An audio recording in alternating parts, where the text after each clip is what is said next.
这几天啊，京城里的官老爷们又开始忙活了。就在川普选战胜利的第二天，中国火急火燎地推出了一个10万亿的救市大招。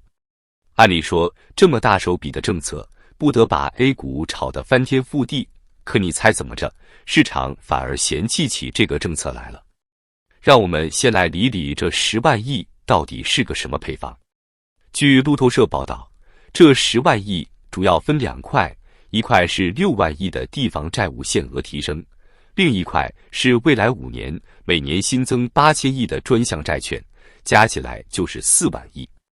咱们算算这笔账够不够救市？先说这6万亿的债务限额，按照国际投行高盛的统计，目前中国地方政府的隐性债务规模已经达到88万亿。你这6万亿连个零头都不到，就像是给缺钱买粮的人发了几个糖果，这不是在开玩笑吗？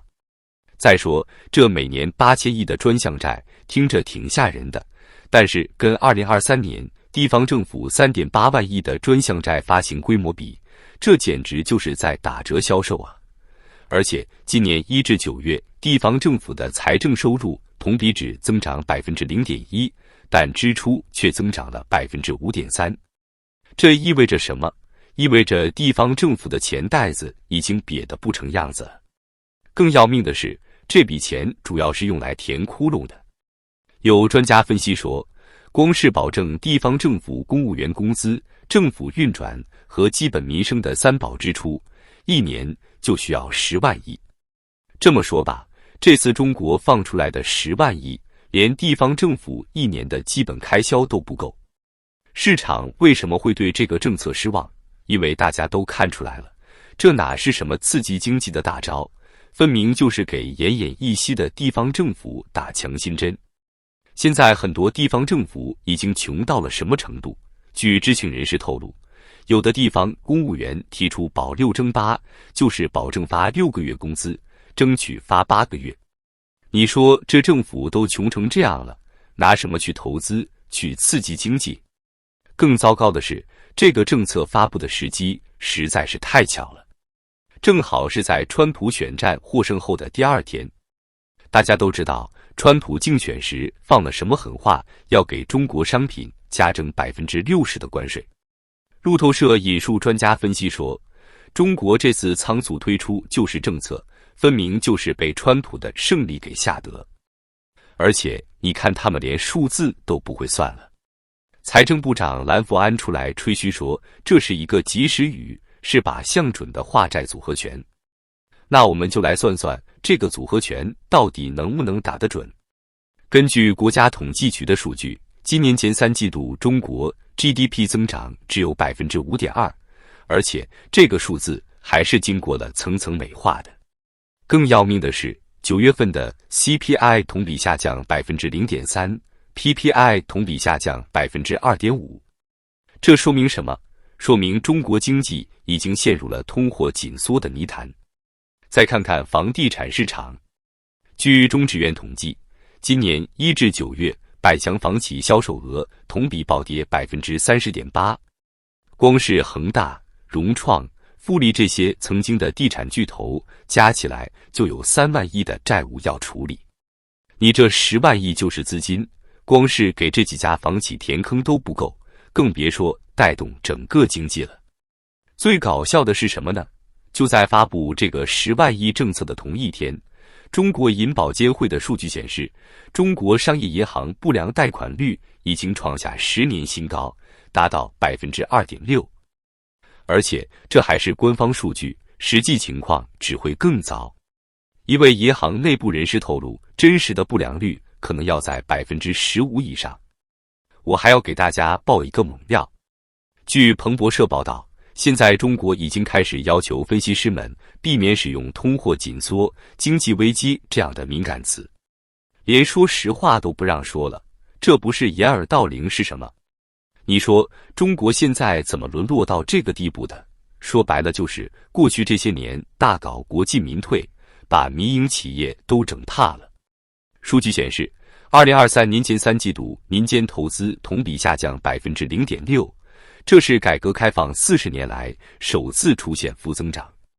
现在好了，把民企都整垮了，就剩下这些效率低下的国企在那里啃老，能不出问题吗？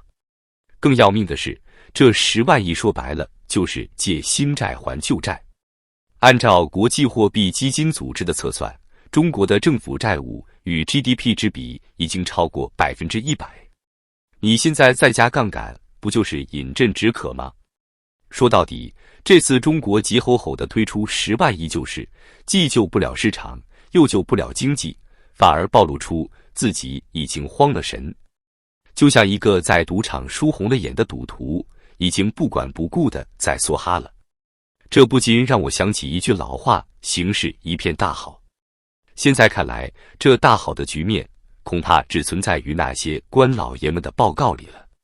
说起来也是讽刺，就在中国推出这10万亿救市政策的同时，2个红色大 V 却突然晋升了。先是胡锡进因为评论经济政策被封号，现在连爱国斗士司马南也被全网禁言1年。这是怎么回事呢？大家都知道，司马南在抖音可是有3796万粉丝，微博上也有322万追随者。按理说，这么一个忠诚的红色网红，怎么说禁就禁了呢？更有意思的是，据香港南华早报报道，连禁言他的原因都成了国家机密，知情人只敢说被禁言1年，至于为什么，那是一个字都不敢透露。细究起来，司马南最后一条微博发布于11月5日，内容是什么呢？是支持特朗普。他甚至自封为特朗普竞选美国总统北京后援团办公室副主任。你说这不是搞笑吗？一个整天高喊反美式工作、赴美式生活的人，现在却成了特朗普的后援团副主任。但问题的关键不在这里。据知情人透露，司马南之前在开封、西安等地巡回直播时，说了一些不该说的话。比如在开封府门前，他公开喊出当今更需要包公咔嚓一刀，暗指现在的贪官比古代还要多。这不是等于直接打当局的脸吗？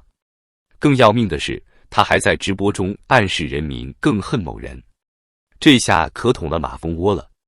你想啊，一个拥有4000多万粉丝的大 V 说这种话影响有多大？所以很多人猜测，这才是他被禁言的真正原因。再看看胡锡进的遭遇，作为前《环球时报》总编，胡锡进在微博上可是有2500万粉丝，但就因为他说了一句“非公有制与公有制的地位真正平等了”，立马就被封号了。彭博社引述知情人士的话说，这是当局在释放一个信号，就连经济政策都不能随便讨论了。这2起禁言事件说明什么问题？说明中国现在已经紧张到了什么程度，连自己养的看门狗都开始往死里打。你想想，胡锡进不过是说了句支持民营经济的话，司马南不过是说了几句牢骚话，就被禁言1年。那普通老百姓还敢说什么？更有趣的是，这2人被禁言的时间点，一个是在经济数据全面转黑的时候，一个是在川普胜选的节骨眼上。这哪是什么巧合？分明就是当局在收紧言论管控，生怕民间议论经济形势和国际局势。我给大家算个账，今年以来，中国已经查处了超过2.5万名违规发帖的网民，光是因为恶意唱衰经济就抓了478人。现在倾向性更明显了，连胡锡进这样的体制内红人都不能随便谈论经济，那还有谁能说话？这让我想起一句老话 ：When you can't shut up the arguments, shut up the arguers。当你无法反驳别人的观点时，就干脆让说话的人闭嘴。现在的中国不就是在玩这一套吗？